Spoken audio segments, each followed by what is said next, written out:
Hey guys, HuShang here. Welcome to another StarCraft 2 video. In today's lesson, I have a Zerg vs Terran I played on the ladder. It's against a 5k Terran player, so no slouch here. And I really like his build order actually. I think it's maybe Beyond's build order. I'm not exactly sure whose build order this is, but I quite like it. So I'm gonna just open up pretty standard, hatch first. She jumped in my vision here. Grab my hatch, grab my gas, grab my pool, normal stuff. I hope everyone is having a fantastic holidays so far. It's the 23rd for me right now.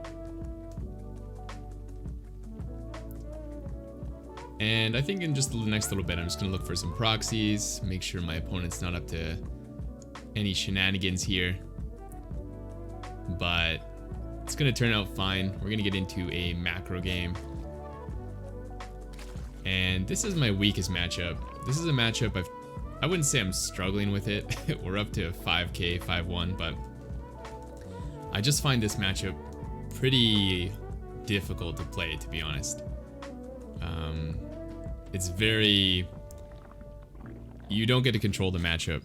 And normally when I play this game, I like to be the aggressor, so I've been trying out some new stuff in ZVT.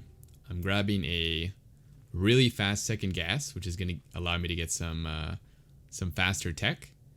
And I'm trying to cut my drone count a little earlier than I think you should.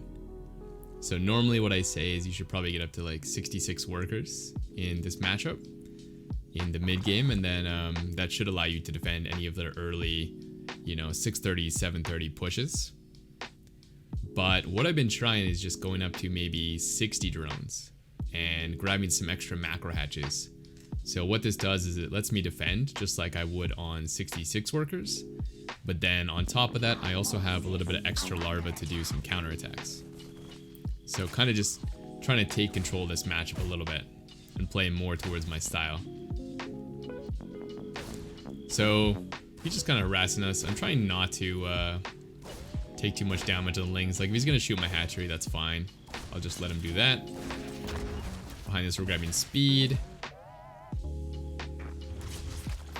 And sometimes it's a little difficult to place his creep tumor, but this guy's pretty low health, so we just plop that right down. I did also pick up on the fact that he opened up with a factory, by the way. That's something I think the first overlord should do.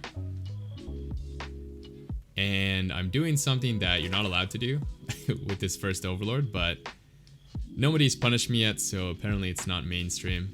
Maybe I'm gonna regret saying this, but you can actually just kill that overlord on the cliff, the one to the left of my opponent's main, as long as you put a unit on the high ground. So it's actually not a safe spot, but I don't care. Alright, so we got our 3 queens. And I think he's just scouting here, making sure we don't have a layer, anything too greedy or fast tech. And then here's kind of the change I'm making. So normally what I would do here is drone pretty hard as I grab my 3 extra queens. And we are still droning hard, but we're also going to grab a second gas before we drone the third. So see me grab that in a second. There we go.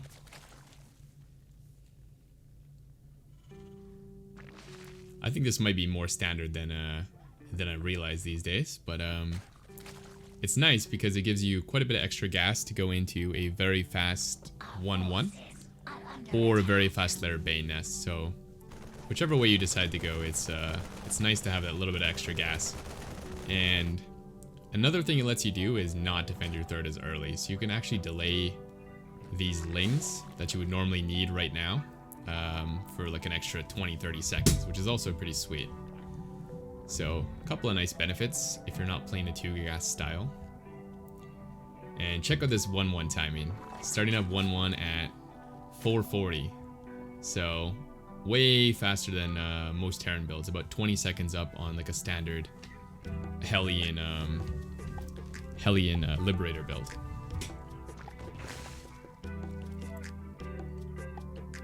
So I do have a couple lings on the left here. Not a lot, honestly, not even enough to really do damage, but if he does move out, I can run those in and hopefully be annoying, which is my goal. Just be as annoying as possible. And that way, you know, he's distracted, he's not going to deal with my defense as well. So that's the idea there. Now, I scouted him and he went 3rd CC, so I thought this would be totally fine to go, you know, upgrades, then layer, then Bay Nest last. And, you know, that should be okay because I shouldn't really need Bay Nest against somebody who's playing fast 3rd CC, right? Except apparently I do need a fast Bay Nest because this guy somehow gets a 3rd CC and then also pushes me with Hellbats at like 6 minutes, which is kind of insane. So I really need Banes here. I actually want to pause it. There's this is really lucky that I defend this. I want to know what you guys think because I feel like this should be fine against 3CC, but I need some sort of way to defend this. And if I make Banes, I'm not even sure that's really that good because that's going to be a lot of gas spent into that. And it's also going to delay my my Baneling speed if he decided to push a little later. Like he could just clear creep and back up. So I want to know what you guys think. I was kind of thinking maybe I should get a spine and move all these queens up and just remake 3 queens. But maybe you guys have some better ideas. Usually I don't ask for ideas because my Protoss is super high GM. But in this matchup, maybe you guys have some nice ideas that I could use. So he pushes in here and I'm very unprepared. And he snipes my Banes. So I actually thought this game was completely over. But, you know, we fight on. So my plan now is just kind of to abuse the slow Hellbats, run my drones away, and then maybe I can get out some Banes. Snagged a couple there. I was maybe injecting or multitasking. But finally we do get some Banes, so there's hope here. And not bad connections. Good enough.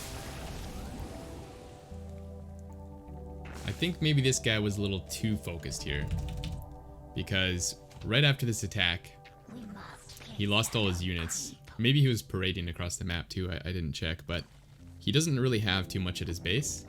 So this counterattack is actually really, really, really sweet. I think this helps get us back in the game. Killing a bunch of SCV. He's actually doing a counterattack at the same time, so it's starting to get super messy.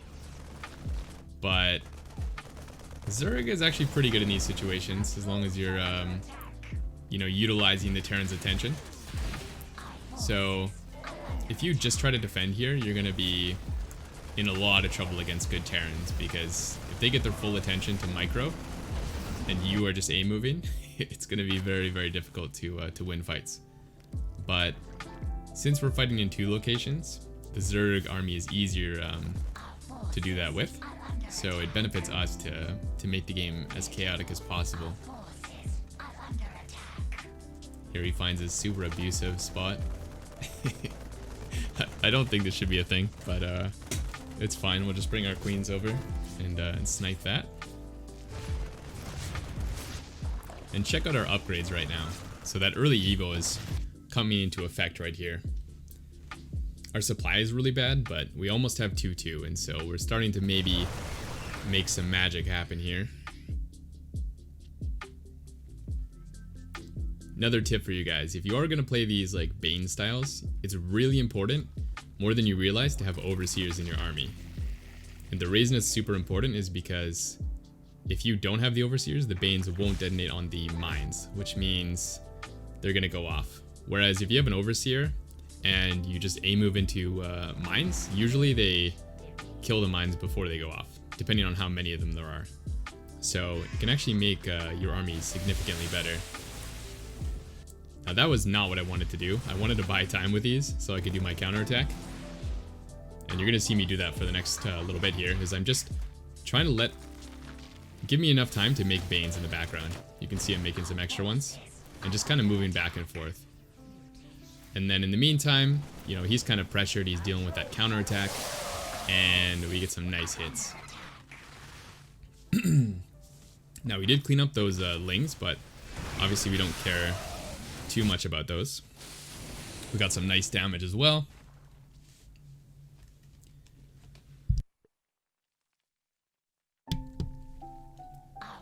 And I started adding some Hydra here. Honestly, I don't even know if I should have made these. Probably not a good idea, to be honest. But we did add in a couple. And watch this battle. These next couple battles. Like, just by having these overseers, we're able to kill a lot of these mines that maybe might have gone off there. Definitely the next couple, you'll see. But now he's in a ton of trouble. I send my lings to the mineral line to give him some more trouble. Kind of splitting these up. And at this point, it's just really, really difficult for him to come back. We do have like a 1-1 upgrade lead right here during these fights. And somehow we win this game, which is kind of crazy to me. I felt like we were super dead when he did that Hellbat push, but you know, a couple nice fights, and a couple annoying counterattacks, and somehow we came back here. So, really fun game.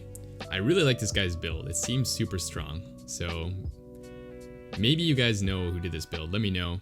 And more importantly though, what you guys think I should do as Zerg against this build, because it seems really obnoxious. It's kind of hitting at an awkward time where I don't have the Bane Nest yet. So, I don't know. Maybe I need a Spine, or maybe I bring all the Queens to the front. Maybe I do just get an earlier Bane Nest and get a later Bane Speed. I'm not sure. But hopefully you guys enjoyed this video. If you did, don't forget to like it. And I will see you in the next one.